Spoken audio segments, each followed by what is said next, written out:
Flanör anlayışı haqqında danışacağıq.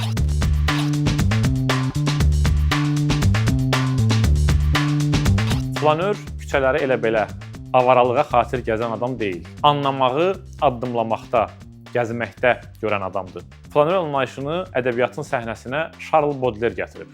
Baudelaire'in fikrincə flanör izdihamın içindəki tənhadır. Onların içindədir, amma onlardan deyil. Çünki o müşahidə eləyir, qeydə alır, düşünür, gəzə-gəzə düşünür. Flanör içində gəzdiyi izdihama həm aiddir, həm də onlara ögeydir. Baudelaire deyir ki, flanör şəhəri sevir. Onun sirlərini, şifrələrini çözmək istəyir. Amma ona təslim olmaq fikri də yoxdur. Böyük Alman filosofu, ədəbiyyatşünası Walter Benjamin Baudelaire haqqında məşhur məqaləsində flanör anlayışını modernizmin ən bənzərsiz, ən özünə məxsus, fərqli obrazı kimi ayırır, fərqləndirir. Benjaminin fikrincə flanör pasajlarda, vitrinlərdə, reklam lövhələrində çağdaş kapitalizmin yaranmasını hiss edən, dünyanın dəyişməsini duyan şuur daşıyıcısıdır. O, fəhmlə istehlak cəmiyyətini hiss eləyir. Görür ki, get-gedə insanların baxışları da əmtəyə çevrilir. Ədəbiyyat tarixində çoxlu flanör personajlar tapmaq olar. Flanörlük təkcə xarici gerçəklikdə, yəni çöldə, küçədə olmaya da bilər.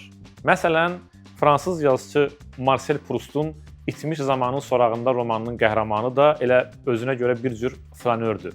O da yaddaşın dəhlizlərində, xatirələrin küçələrində gəzərək düşünür, qeydə alır.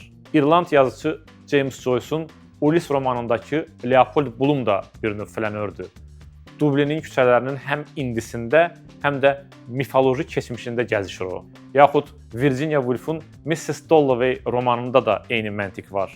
London küçələrinə ayaq döyənlər hamısı çağdaş şuurun flanörləridir bir növ. Əgər flanör anlayışına daha geniş məzmunda baxsaq, flanör təkcə şəhərdə gəzən, düşünən adam yaxud təkcə roman qəhrəmanı deyil.